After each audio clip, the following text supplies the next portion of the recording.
The second of two American brothers convicted of murdering their parents more than 30 years ago has been denied his request for release from prison. On August 20, 1989, Beverly Hills police responded to a desperate 911 call from Lyle and Erik Menendez.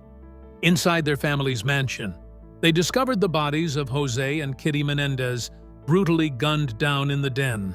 At first, investigators suspected a mob hit or home invasion, but attention soon shifted to the two brothers themselves.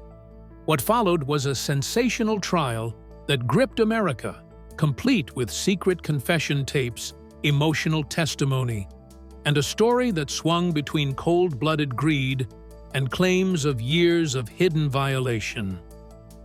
Stay tuned as we unveil the mystery behind the Menendez homicide case. The night of the murders. The evening of August 20, 1989, began quietly inside the Menendez family's Beverly Hills mansion. José and Kitty Menendez spent the night at home, watching television in the den of their lavish residence. By the time the night was over, both would be dead, shot multiple times in a crime so violent it stunned even seasoned detectives. Shortly after 11 p.m., a call came into the Beverly Hills Police Department. On the other end of the line was 21-year-old Lyle Menendez. His voice cracked with panic as he shouted, "Somebody unalived my parents!" Erik, then 18, could be heard sobbing in the background. When officers arrived minutes later, the scene inside the den was one of chaos and brutality. José had been struck in the back of the head with a shotgun blast, while Kitty, though initially wounded, appeared to have tried to flee before being gunned down. The mansion showed no signs of forced entry. Valuables remained untouched. Detectives found themselves asking the question that would haunt the case for decades. If this was a robbery, why had nothing been taken? If it was a mob hit, why such excessive violence? The execution-style wounds suggested precision, yet the sheer number of shots hinted at rage. Neighbors later recalled seeing the brothers outside the home, visibly distraught, consoling each other under the flashing red and blue lights.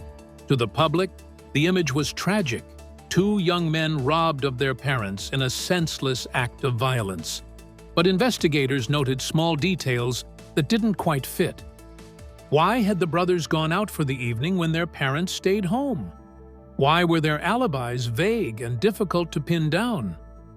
In the days that followed, the story spread rapidly.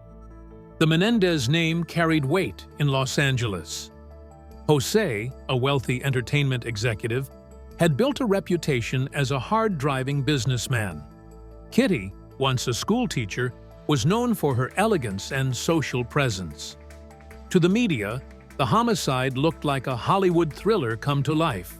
Homicide in a mansion, heirs left behind, and a mystery begging to be solved. At first, suspicion lingered on outside forces, but behind closed doors, detectives were beginning to consider a darker possibility. Could the Terminators have been inside the house all along? In the weeks after the murders, investigators struggled to make progress. With no forced entry, no stolen property, and no sign of a struggle beyond the den, the case refused to fit the usual patterns of a robbery or mob hit. The brutality was unmistakable, yet nothing suggested intruders. Attention, inevitably, began to drift toward the only other people connected to the scene that night: Lyle and Erik Menendez. At first, the brothers played the role of grieving sons. They appeared devastated, consoling each other outside the mansion as police worked inside. But detectives began to notice inconsistencies. When asked where they had been that evening, their answers felt rehearsed, vague in detail. They said they had gone to the movies, yet they could not recall specifics. An unusual lapse on such a harrowing night. Their behavior in the aftermath also raised eyebrows. Within weeks, the brothers began spending conspicuously. They bought expensive watches, luxury cars, and dined in the finest restaurants. Erik hired a personal coach to sharpen his tennis career. Lyle invested in business ventures and real estate. Investigators kept track, noting that the money for these pursuits came directly from their parents' estate. While grief can manifest in many ways, to detectives, the sudden spree looked less like coping and more like motive. Still, suspicion is not evidence. Detectives needed something concrete, and it would come from an unexpected source, a therapist's office. Erik Menendez, buckling under pressure, began meeting with psychologist Dr. Jerome Oziel. During sessions, he confessed to the crime in detail, explaining that he and Lyle had carried out the homicide themselves. Alarmed and uncertain of what his patients might do next, Oziel secretly recorded conversations with the brothers. On those tapes, Erik's voice told a story investigators had long suspected: the planning, the weapons, the execution. He spoke of fear. Fear that his father might assassinate him. Fear that his life had narrowed to one impossible choice. Lyle's voice confirmed elements of the plot, filling in gaps about logistics and the aftermath. For prosecutors, the tapes were a breakthrough, a confession in the brothers' own words. For the defense, they were complicated, raising thorny questions about doctor-patient privilege and the methods used to obtain them. Months of legal wrangling followed over whether the recordings could even be admitted in court. When jurors finally heard portions of the tapes, the impact was devastating. Gone was the image of faceless intruders. Here were the Menendez brothers themselves, caught between fear, anger, and grim acceptance. To the state, it was proof of cold-blooded murder. To the defense, it revealed the fractured psychology of sons pushed beyond endurance. Either way, the mystery was no longer who had unalived José and Kitty Menendez. The only question left was why. The prosecution and defense. When the case finally went to trial, the prosecution wasted no time setting the tone. To them, this was never a story of desperation or violation. It was about greed, entitlement, and premeditation. From the opening statements, prosecutors painted the brothers as cold-blooded terminators who had executed their parents to inherit an estate worth nearly $14 million. The argument was simple. José and Kitty Menendez weren't victims of a botched robbery or some shadowy vendetta. They were slaughtered by their own children, who wanted wealth and freedom without restraint. Prosecutors leaned heavily on the timeline. Two young men who, within days of the murders, were spending money at a dizzying pace. Jurors heard how Lyle and Erik purchased luxury watches, cars, and designer clothes. They sat in the most expensive restaurants, tipped extravagantly, and lived as though no tragedy had struck at all. Lyle invested in a chain of restaurants and showed an eagerness to expand into new ventures. Erik, once focused on his tennis career, suddenly had the funds to hire coaches, travel freely, and pursue the lifestyle of a rising star. In the eyes of the state, this was not grief. It was indulgence, a celebration funded by murder. The tapes, of course, were the prosecution's crown jewel. Playing excerpts in court, they reinforced the image of calculated terminators. Jurors listened as Erik's voice described the crime, at times halting, at times unnervingly matter-of-fact. The words suggested planning rather than impulse. The defense would later argue that fear drove the brothers to act, but in the hands of the prosecution, the recordings sounded like premeditation laid bare. Prosecutors also dismantled the brothers' alibis. Their supposed trip to the movies on the night of the murders was riddled with contradictions, their recollections vague, their accounts inconsistent. In cross-examination, the state reminded jurors of those early interviews where the brothers struggled to recall details most people would never forget. This, prosecutors insisted, was not trauma clouding memory. It was a cover-up unraveling. The brutality of the crime also played into the state's theory. José Menendez had been struck with a shotgun blast to the back of the head, an execution-style homicide. Kitty, wounded but still alive, had tried to crawl away, only to be shot repeatedly until her body collapsed on the carpet. The sheer number of shots fired suggested rage, but prosecutors reframed it as ruthless determination. The brothers had ensured there were no survivors, no witnesses, and no chance of escape. In closing arguments, the state hammered home its story. These were not boys trapped in fear, but men driven by greed. They had everything: prestige, opportunity, comfort, but it wasn't enough. They wanted control of their father's empire and the fortune that came with it.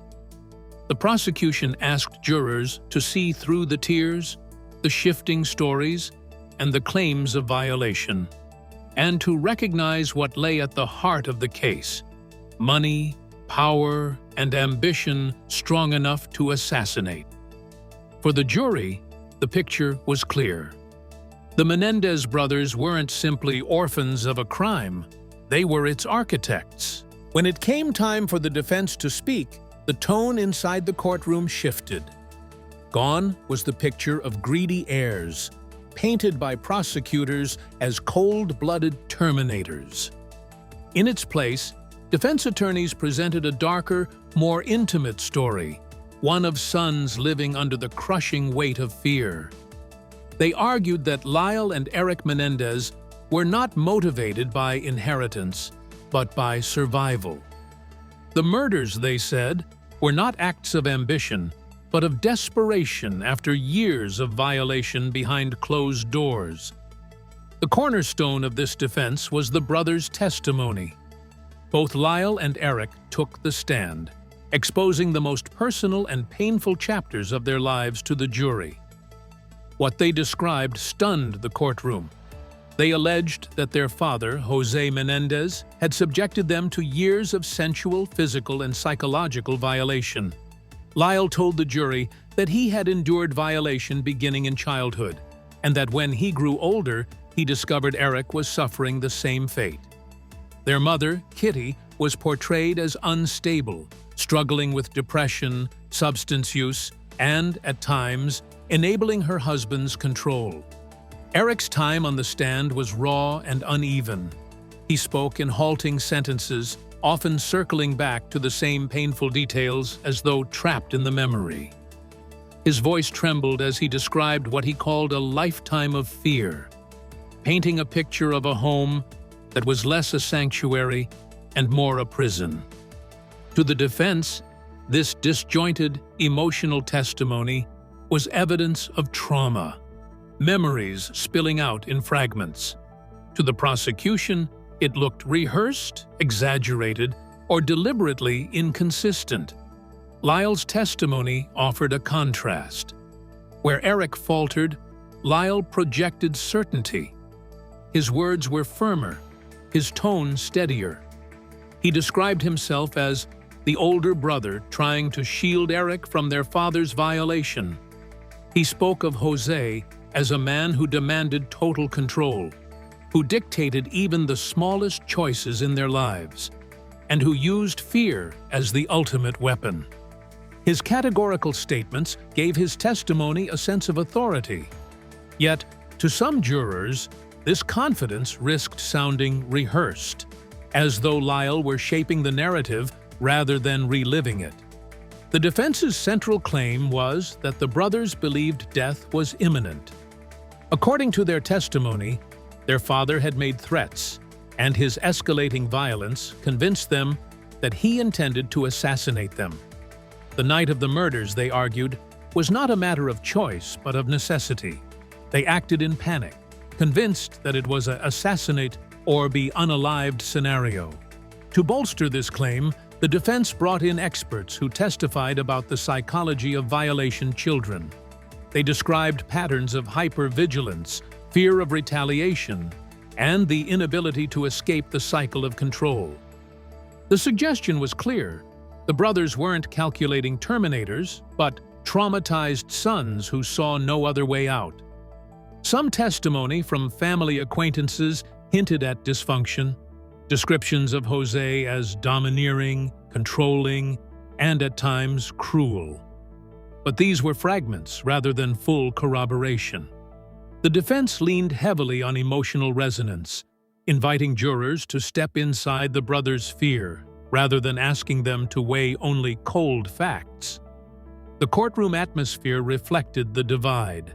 Some jurors appeared visibly moved, even shaken, by Erik's trembling voice and Lyle's steady insistence.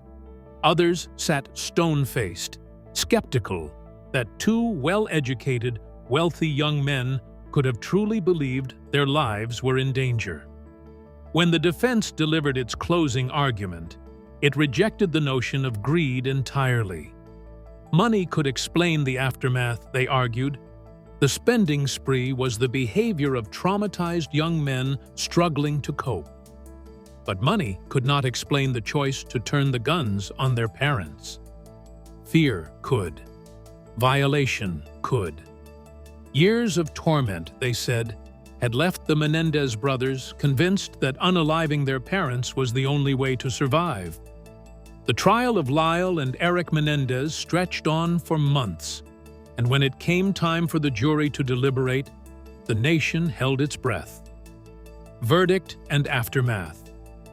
Rarely had a courtroom drama divided public opinion so sharply. On one side, the prosecution's narrative of greed and premeditation seemed airtight. On the other, the defense's claims of violation and survival rang with emotional weight. The question hanging in the air was simple yet profound. Were the brothers monsters, or victims pushed past the breaking point? The first trial, in 1993, ended without a clear answer. Two separate juries, one for each brother, struggled to reach a unanimous decision. Inside the deliberation room, accounts later revealed, emotions ran high. Some jurors believed wholeheartedly in the violation allegations, convinced that the boys had acted in fear.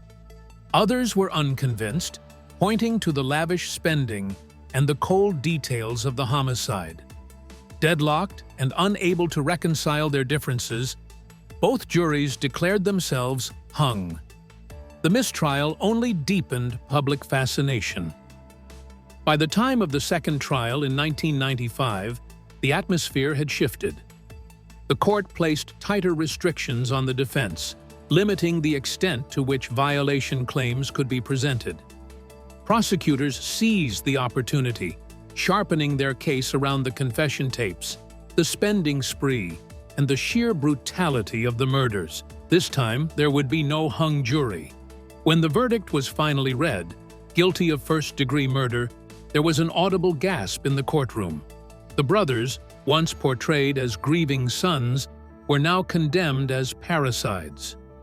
The judge handed down the maximum sentence, life in prison without the possibility of parole. For José and Kitty's extended family, it was a moment of finality. For the brothers' supporters, it felt like a miscarriage of justice, silencing claims of violation in favor of a harsher narrative. The aftermath was swift and polarizing. Media headlines branded the Menendez brothers as spoiled, entitled Terminators who murdered for money. Talk shows and tabloids fixated on their spending habits, their designer suits, their composure in court. Yet a smaller but vocal group insisted the real story had been ignored, that the brothers' claims of violation had been brushed aside too easily. By the late 1990s, the Menendez case had cemented itself as one of the defining courtroom sagas of the decade. The verdict brought closure in a legal sense, but it left a cultural question unresolved. Were the Menendez brothers simply terminators, or were they also victims, products of a home far darker than anyone wanted to admit? Decades after their conviction, the Menendez brothers' case refuses to fade into obscurity. Each generation rediscovers it through documentaries, news specials, and courtroom updates. New evidences resurfaced years later. And with each retelling, the narrative shifts, raising new questions about what really drove two young men to gun down their parents. For years, the brothers' defense hinged on claims of sensual violation at the hands of their father, José Menendez. At trial, the argument was dismissed as a fabrication of convenience, a desperate attempt to excuse what prosecutors framed as a greedy power grab. The jury saw them as liars, but in recent years, pieces of evidence have surfaced that complicate that tidy explanation. The first was a letter. In 1988, a year before the murders, a then 17-year-old Erik Menendez wrote to his cousin Andy Cano, confessing his torment. The letter, sealed away for years, described his fear of his father and his despair at the cycle of violation. When it finally came to light decades later, many observers wondered how such a document, if introduced at trial, might have changed the jury's perception of Erik's credibility. But the most explosive revelation arrived in 2023 through a Peacock docuseries titled Menendez plus Menudo, Boys Betrayed. In it, former Menudo boy band member Roy Rosello came forward with a chilling allegation that José Menendez, then a powerful RCA Records executive, had knocked him out with substance and violated him when he was just a teenager. Rosello described being invited to Menendez's New Jersey home, where the assault occurred, and recalled later being violationed again during a Menudo tour stop. His account echoed the pattern the brothers themselves described at trial: an outwardly successful, controlling patriarch hiding monstrous behavior behind closed doors. Rosello's statement did more than capture headlines. He later signed a sworn declaration, which became part of a habeas corpus petition filed by the brothers' defense team. To them, it was the missing piece: independent corroboration that José Menendez was indeed capable of sensual predation. If true, Rosello's allegations not only lent weight to the brothers' claims, but also reframed the murders as the violent breaking point of years of hidden trauma, rather than a plot for inheritance. Prosecutors, however, were unmoved. The Los Angeles District Attorney's Office has argued that Rosello's story, while disturbing, came too late, lacked corroboration, and did not erase the calculated nature of the homicide. Two young men who bought expensive watches, cars, and restaurants in the weeks following their parents' deaths. Skeptics also point out that Rosello's account, raised decades after the fact, cannot be tested in court against a man who is no longer alive to defend himself. Still, the revelation shifted the court of public opinion. Online discussions, news commentary, and even some legal scholars began to re-examine whether the justice system in the 90s had been too quick to dismiss the possibility of violation. The Menendez case was tried in the shadow of tabloid culture, at a time when society was far less willing to openly discuss incest and sensual trauma. Today, in an era more attuned to the complexities of violation, Rosello's story has ignited empathy for the brothers in corners where none existed before. Meanwhile, the brothers themselves have spent over 3 decades behind bars.